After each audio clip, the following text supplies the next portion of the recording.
Hello, my name is Sakshi Arora. I am going to present a lecture on ordinary differential equation. Proper way. So to begin with, equation is divided in two parts, ODE and PD. The basic difference between ODE and PD is that in ODE we have one independent variable, while in PD we have more than one independent variable.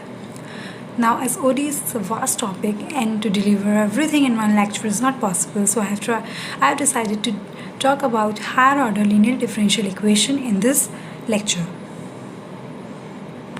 Now, before proceeding, first we should know what is independent and dependent variable. We live in a world of interrelated changing entities. These entities are basically variables. For example, the position of word, it changes with respect to time. A body falling from a height, it changes with respect to the distance. All these entities are variables. So the variables to which the value is assigned is called independent variable, and the variable whose value is obtained corresponding to the assigned value is called dependent variable. Let us say, suppose f from a to b is a function given such that fx is equals to y. Then here the variable x is independent variable and the variable y is dependent variable. Independent variable causes a change in dependent variable, but the converse is not true. That is, dependent variable can't make a change in independent variable. For example, like you spent hours in studying and then that results in your exam score. So here, hours spent in study is independent variable and the score obtained is dependent variable. But the reverse can't happen. That is, your score can't make a change in the hours spent in studying. Okay. So I hope this topic is clear. So we can move to our main topic, that is linear differential equation of higher order. The general linear differential equation of nth order is of the form a0x dn y by dxn plus a1x dn minus y by dxn minus 1 plus so on anx y is equals to qx. Okay, here the coefficients a0x, a1x, anx and qx, these all are continuous functions of x, and note that here a0x is not equals to 0. a0x can't be 0 because here we are talking about linear differential equation of nth order. If a0x is 0, then we will be talking about linear differential equation of order less than n. Okay, and if a0x, a1x, anx, these are constants.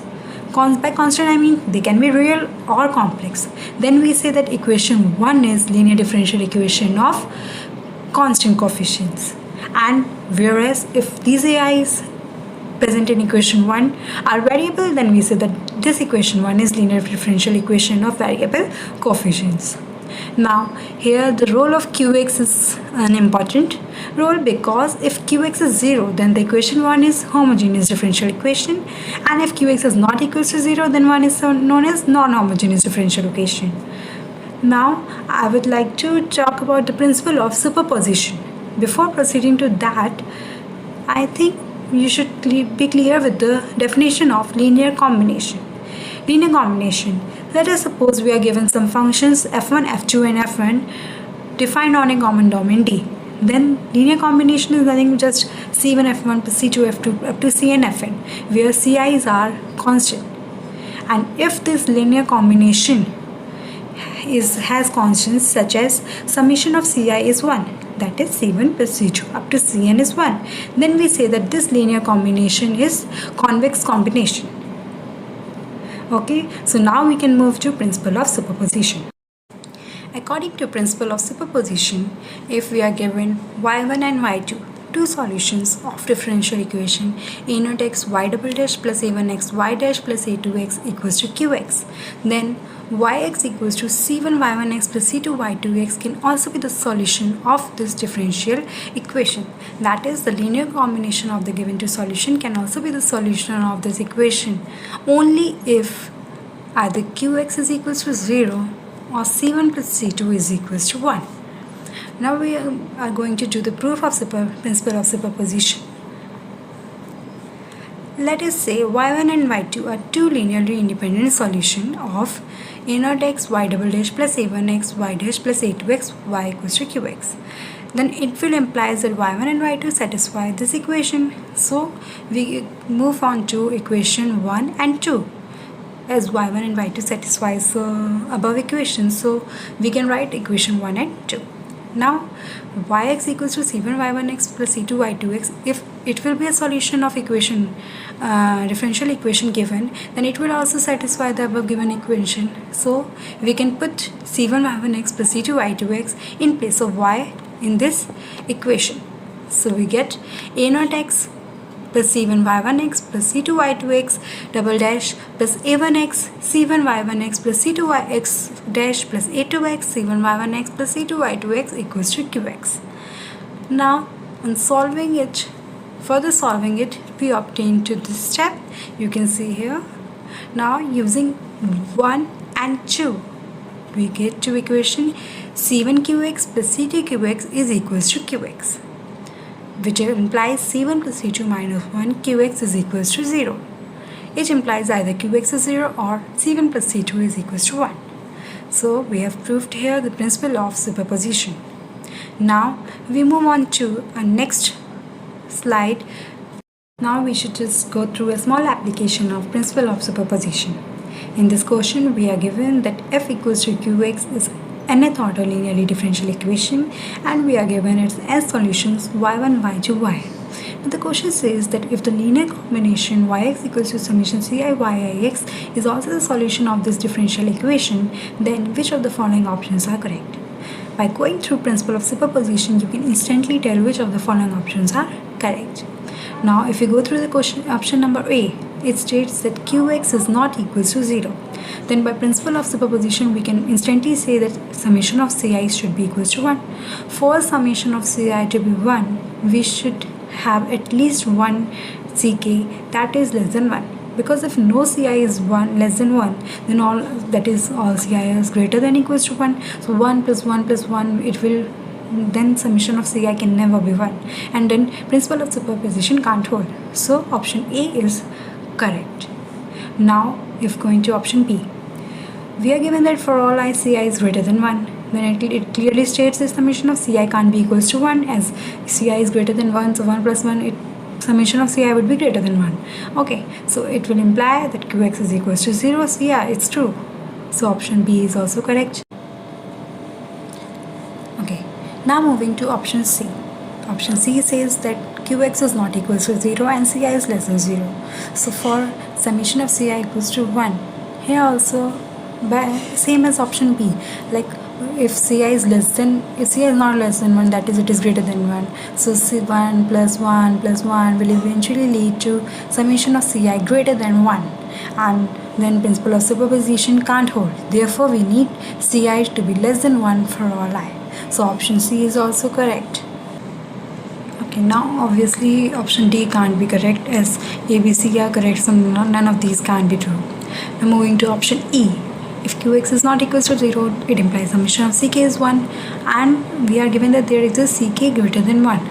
Then obviously we will need at least one cl that is less than 0, so that it can neglect of ck which is greater than 1. So option A is also correct. So with the help of principles of superposition, we have just in minutes completed this question. Now we should move to the properties of the solution. We can just go through these properties once and it will just help in telling the answers of the questions instantly.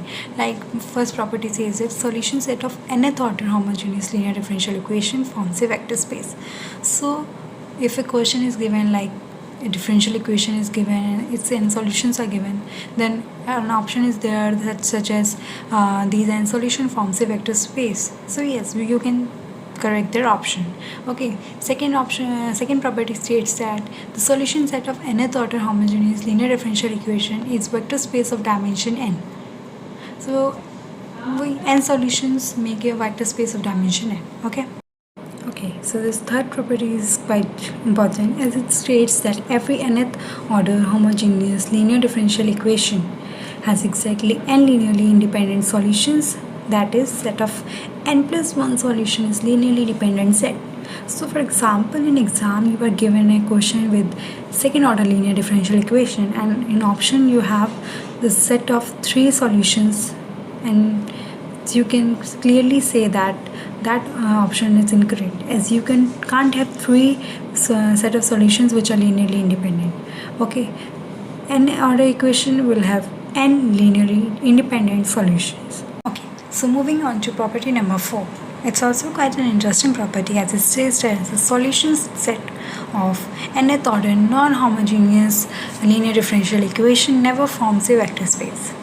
It is because 0 always belongs to a vector space, but the solution set of non-homogeneous linear differential equation does not contain a 0.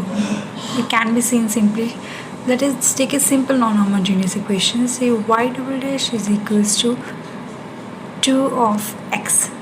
You can take any function of x over here, because we need just 2x should not be equals to 0. I have taken 2x.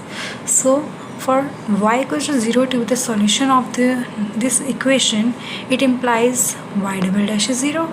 But that is the left hand side is 0. But this right hand side can never be 0 because it is a non-homogeneous equation. So 0 does not belong to the solution set of non-homogeneous equation, and hence solution set of non-homogeneous equation can never form a vector space. Now, our next topic is Wronskian. Wronskian is basically a determinant. Like we are given this equation, second order linear differential equation, and here a naught x is not equals to 0. Let y1 and y2 be any two solution of 1. Then w y1 y2 is equals to the determinant of y1x, y2x, y1 is y2x is called Wronskian of y1 and y2. Okay, so our Wronskian is basically given by y1 y2 dash minus y1 dash y2. One thing to note over here is that Wronskian is a differentiable function and hence continuous. Now how it is differentiable? As we are given that y1 and y2 are the solution of equation 1, therefore that y1 and y2 both will satisfy the equation 1. So y1 double dash is also available, y1 dash is also means y1 double dash exists, y1 dash also exists. Similarly y2 double dash and y2 dash exists, and hence Wronskian derivative also exists. Now, as y1 and y2 are the two solution of equation 1, therefore both y1 and y2 will satisfy the equation. So we will multiply y2 with this equation and y1 with this equation, and on subtracting we will obtain a naught x y1 double dash y2 minus y1 y2 double dash plus a1 x y2 y1 dash minus y1 y2 dash equals to 0. Now if you will see clearly, then this thing is nothing else but the derivative of Wronskian, and this is nothing else but negative of Wronskian. By putting it in equation, we will obtain w dash by w is equals to minus a1x upon a naught x, and as clearly we have already told that a naught x is not equals to 0, so this is well defined. Now on integrating, we will obtain log w is equals to minus of integration of a1x by a naught x dx plus log of a, and now the form this w obtained is nothing else but it is known as Abel's formula, that is w equals to a e की power minus of integration of a1x upon a naught x dx is known as Abel's formula. Now here if a is equals to 0, then w will be 0 clearly, and if a is not equals to 0, then w will never vanish. Why? Because exponential function never vanishes. So in any case w can be 0 is if a is equals to 0.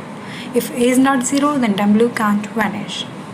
Now with the help of Abel's formula, we can see very interesting properties of Wronskian. Conclusions. First conclusion states that if Wronskian is 0 at a particular point x0, then Wronskian is 0 for all x. That is, if at a particular point Wronskian vanishes, then Wronskian vanishes for all x in the domain. It's because of this Abel's formula, and we have seen in this Abel formula that Wronskian is 0 only if A is equals to 0. Now here A is a constant, it does not depend on any x. So if Wronskian is 0 at a particular point, then it will be 0 for all x, because A is not depending on any value, any particular x. Okay. Similarly, if we go to conclusion number 2, it states that if Wronskian is not equals to 0 at a particular point x equals to x naught, then Wronskian is not equals to 0 for all x. Simply it's because of Abel's formula, as here Wronskian is not equals to 0. So we have seen that Wronskian is 0 if A is 0. Okay, and here Wronskian is not equals to 0. So that implies that A is not 0. Therefore, Wronskian for any other point also can't be 0, because A is not 0, it will be some value like say 2, 3. So Wronskian can never be 0 for any point of the domain. Okay. Now coming to the conclusion number 3. Here it states that if Wronskian is some alpha not equals to 0. So if alpha is greater than 0, then Wronskian is greater than 0 for all x. And similarly, if alpha is less than 0, then Wronskian is less than 0 for all x. This I will explain you with the help of next slide. See, here I have taken alpha. Wronskian is equals to alpha, which is not equals to 0. Let us say that alpha is greater than 0, and we take Wronskian at a point x equals to x1 to be beta, and beta is not equals to 0, and say that beta is less than 0. Okay. So we have seen that Wronskian at x0 is here, and Wronskian at x1 is here. Okay. So as we know that Wronskian is a differentiable function and hence continuous. So there will be no break in line if we join Wronskian at point x0 to Wronskian at point x1. Okay, we can join in many several ways, like this, but if we will join in any way, there will be a cut at x-axis. Okay, so Wronskian at a point x2 will be 0, but we have already said that Wronskian is not equals to 0 at x equals to x0, and we know that if Wronskian is not equals to 0 at one point, then it is never 0 at any of the points in domain, so it can't be 0 here also. So Wronskian had to be positive at x equals to 1. That is, our supposition here that beta is less than 0 is wrong. Okay, so if Wronskian at a point x0 is the alpha which is less than 0, then Wronskian at any other point will also be less than 0, and similarly for greater than 0. I hope this is clear, and now we shall move to our next topic, which is basically next topic is basically for the properties of Wronskian.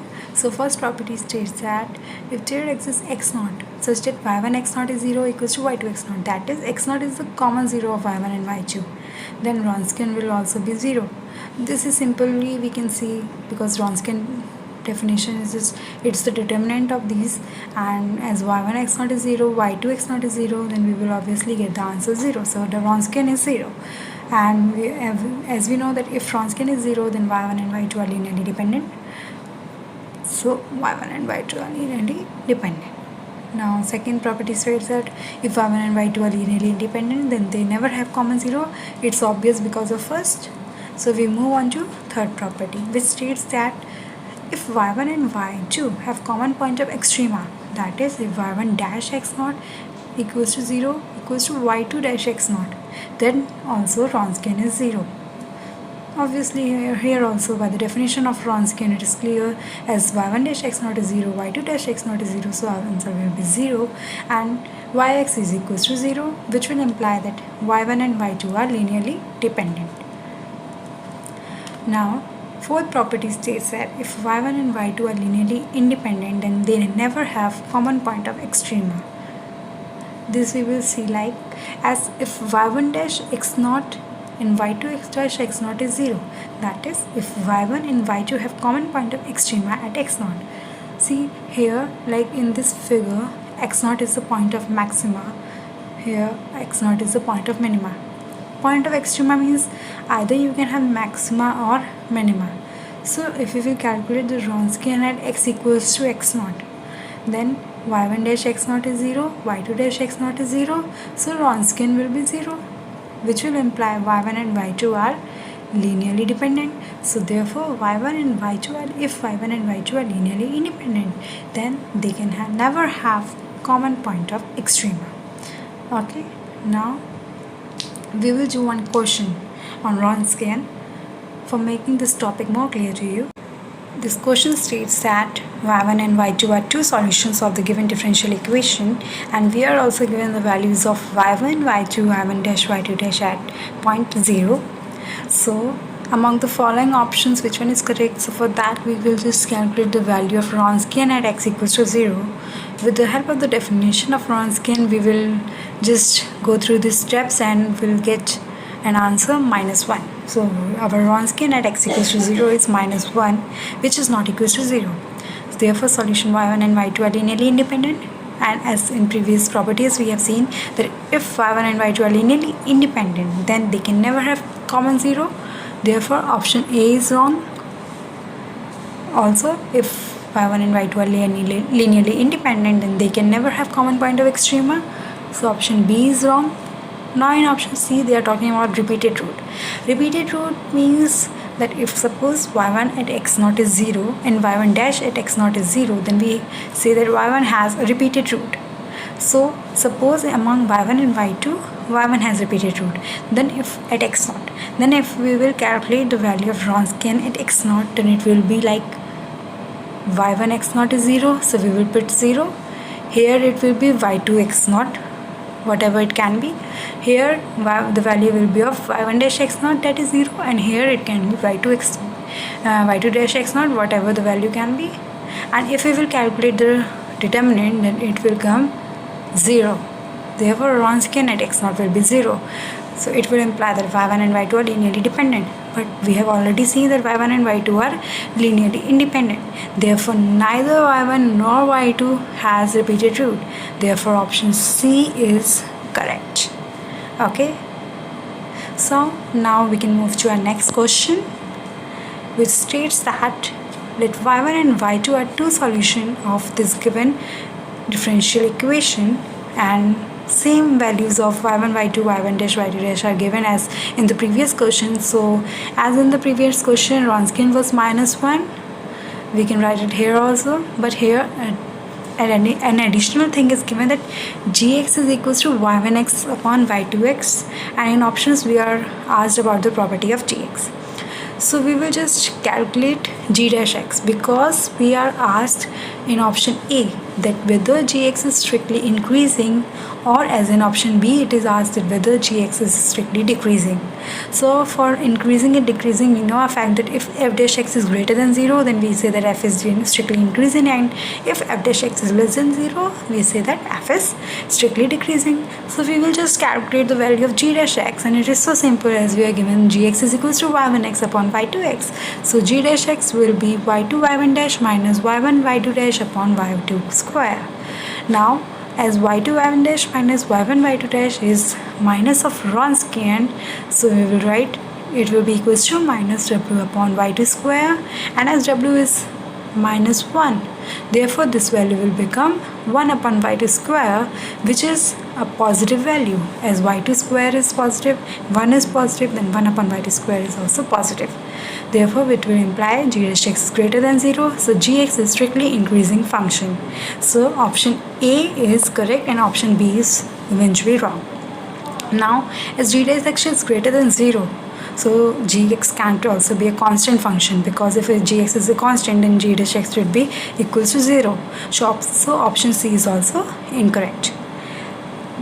Now for extrema, as option D is talking about point of extrema.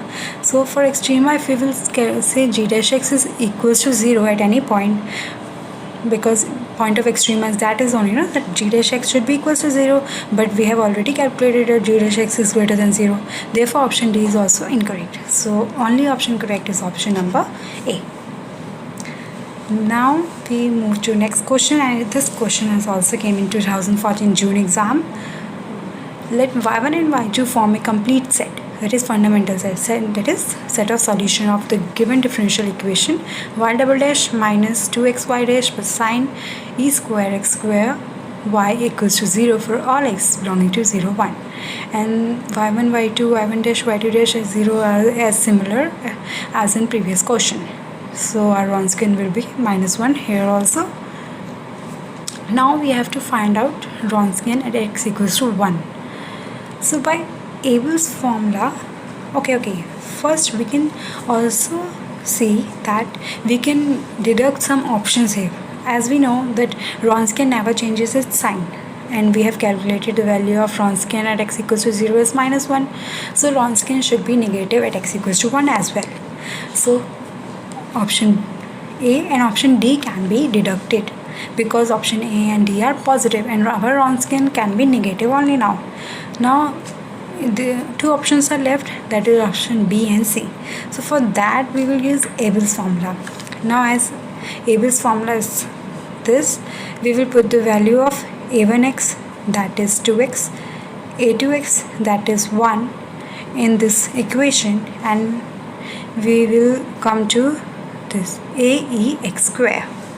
Okay, now if we will put x equals to 0, then Wronskian is -1. So equate both of the equation and we will come to value of a, that is -1. So our Wronskian will be minus ax square. Now with the value of x equals to 1 here, then we will get Wronskian at 1 is minus e. Therefore option B is correct. Okay, now moving to next question. It's given that y1x is equals to x, y2x equals to x e की power x are the two solutions of the given differential equation x square y double dash minus x bracket x plus 2y dash plus x plus 2y equals to 0. Then we have to find the largest interval on which y1 and y2 are linearly independent. Now for that we can use the method of Wronskian as well, but here I have used the basic method, or we can say the basic definition of linearly independence, which says that if c1 y1 plus c2 y2 is 0, then c1 and c2 is 0. Okay, so I have just put c1 y1 plus c2 y2 equals to 0 here. c1x plus c2x e की power x is 0. Then we obtain the next step, c1 plus c2 e की power x equals to 0, and we obtain e की power minus x is equals to minus c2 by c1, which is a contradiction. As you can see at left hand side it is e की power minus x depending on x, that is its variable, but in the right hand side we have minus c2 by c1. Both are constants, therefore their division is also a constant. Now variable can't be equals to constant, and only one case this equation can be valid if c1 and c2 are 0.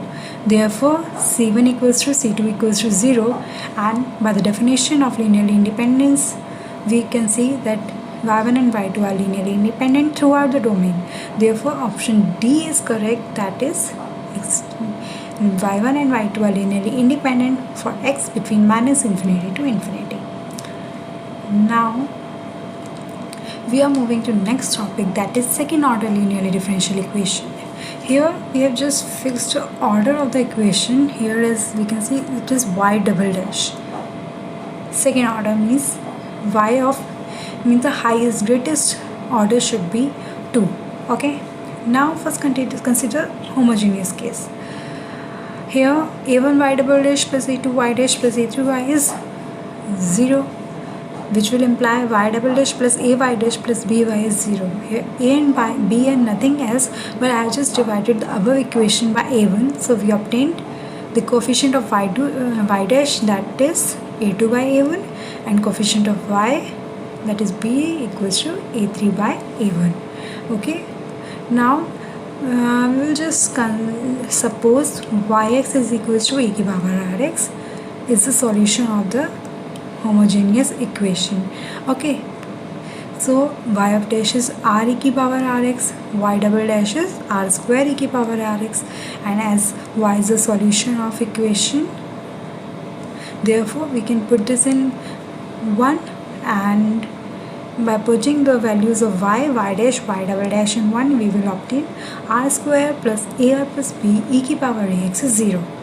Which will imply r square plus ar plus b is 0, as e की power ax can never be 0. So either r square plus ar plus b is 0 or e की power ax is 0.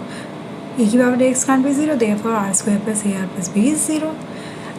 Now equation 2 can have at most 2 roots, as it's a quadratic equation and we know that quadratic equation can have at most 2 roots, say r1 and r2. Now we see case 1 when r1 and r2 are distinct, that is r1 is not equals to r2, which will imply e की power r1x and e की power r2x are the linearly independent solutions. Why linearly independent? Because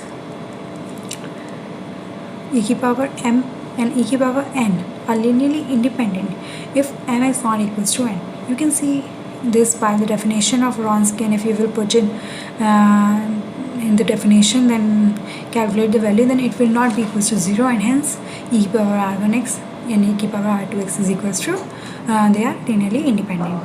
So yx equals to a e की power r1x plus b e की power r2x, that is a linear combination of these is the solution of y. Okay, now we move to case 2, where r1 and r2 are not distinct, they are same. So say r1 and r2 equals to r. Now we have just put capital D in place of d by dx in this equation 1. So we will obtain d square plus ad plus b of y is equals to 0, and it will imply as d minus r into d minus r of y is 0, which will imply as d minus r square of y is equals to 0. Now put d minus r y equals to u. Then d minus r of u will be 0 by this, which will imply u is equals to c e की power rx. This you can just calculate. This is the first order differential equation, and by the calculation we can reach up into this step, u equals to c e की power rx. It will imply that d minus r of y is equals to c e की power rx, as we have put the value of u here. So we will get d minus r y equals to c की power rx. Now it is first order differential equation, therefore here integrating factor is e की power minus rx, and if we will put the value of integrating factor here, y dot e की power minus rx equals to integration of c dx plus c1, then we will obtain the value of y, which is y equals to cx plus c1 e की power rx. Therefore if the roots r1 equals to r2 are same, that is r1 is equals to r2, then we will get the solution y is equals to cx plus c1 e की power rx. Okay, now moving to case number 3. Here the roots are complex. One thing to note in complex root is that complex roots always occur in pair. If now we just suppose that r1 is alpha plus I beta and r2 is alpha minus I beta. Now as in case 1, if roots are distinct, then we obtained yx to be a e की power r1x plus b e की power r2x.